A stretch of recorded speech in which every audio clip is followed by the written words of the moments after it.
Operation ya kwanza nilifanyiwa Nakuru, sikufaidika nayo, lakini wakati niliona Amref kwa TV, walikuwa sehemu za Narok, nikaona wanataka kuja huku kwetu, sehemu za Kabenguria, nikakuja huku, nikawaongojea hiyo tarehe 8 First Lady alikuwa anakuja, na mimi naye nikaenda hiyo tarehe, nikaenda nikasaidiwa na wakanisaidia, nikajisikia tu niko vizuri kabisa mpaka na saa hii.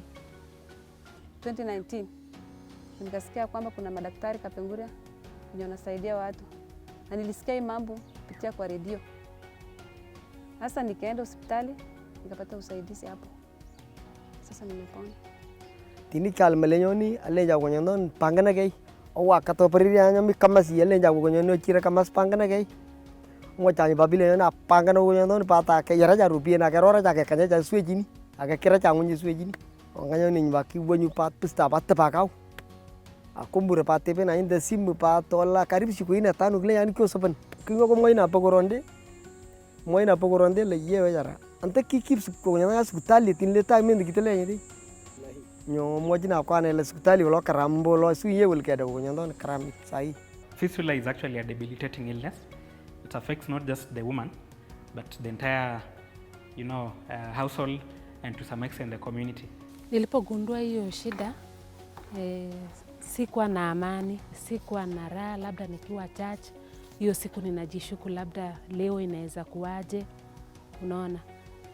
Juu sina kazi yenye naweza sema ninaogopa watu wa kazi, sana inakuanga church na tuseme mahali tu kama kuna sherehe hivi.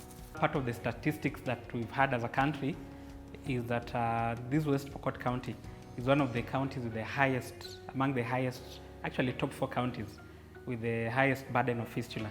So that means there are very many patients with fistula still in this community, and that's what really motivated Amref to partner with the county government and UNFPA to do the camp in this region. The camp held in May was quite successful actually. We were able to operate on quite a number of patients, and having remained here, I was also privileged to be the one to actually review them continuously in clinic. We hold our outpatient clinic on every Tuesday, morning to afternoon, and that's when now these patients will come in for review. Initially after the operation, we scheduled most of them to come after either 2 weeks or 1 month, and the ones we thought were a bit stable, we gave them 6 weeks. So we've been able to save virtually, let's say most of them, the ones we operated in the camp, and I'm glad to report that the outcomes are quite good. All of those who had fistulas, they were totally cured, so no more leakage of urine, no more leakage of stool. During the camp, we were also able to do quite a number of other gyne operations, and still good outcomes. Most of them, when they came in for review, no complication, they are very happy with life. Camps are different because during camps, there's massive mobilization of resources and massive mobilization of patients, and they come in, we're able to screen and do the operations. And the patients do not pay a dime. After the camp, during these other routine, screening and routine treatment, the treatment is not free. So that means the patient has to pay something for registration, the patient has to pay a theater fee, the patient has to pay for the medication. And that is one of the biggest gaps. The things we have really tried to do when we do fistula treatment, we try to make it treatment and not surgery. And so this treatment includes pre-surgery counseling, the surgery itself, and post-surgery counseling. Because of the main issues, mental illnesses associated with it, depression and all that, again, we reckon that it's not something you just do an operation and they go home and they're okay. So we do a lot of counseling while they're in the ward before surgery, in theater, and even when upon discharge, we counsel them and find ways of reintegrating them into the community. I'm really happy and glad that there are many partners who have taken up this issue, and they have just thought of that woman in the village with fistula, and they have done everything they can just to make sure these women get treatment. Yeah, we are talking about Amref, we have Beyond Zero, we have UNFPA, we have Fistula Foundation. Now that we have a strategic framework, it gives a clear direction as to what we are supposed to do.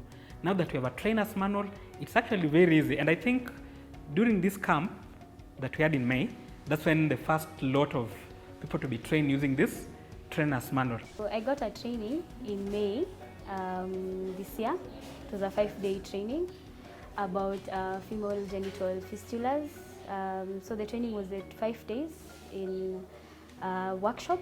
Then we did a 1-week screening of the patients, and of course practical training with the nurses and the doctors that we were attached to. He's been of great help, the gynecologist resident. And when you get patients, when you get any complications, especially with the fistula patients, these are very, it's a very hard surgery to do. It's very complex. So we were able to learn from him, because for a while we didn't have a gynecologist and we had a backlog of patients. But now at least he's tackled those patients, the number has reduced, the community is happy about it, and of course we're able to help mothers that are in need. Mimi nashukuru sana madaktari ya Amref na mama ya taifa mwenye alikuja kutusaidia sisi wa mama wenye tulikuwa na shida. Sasa sisi wa mama wenye tulipata hiyo msaada, tunashukuru sana, na tunashukuru kwa sababu tuko huru.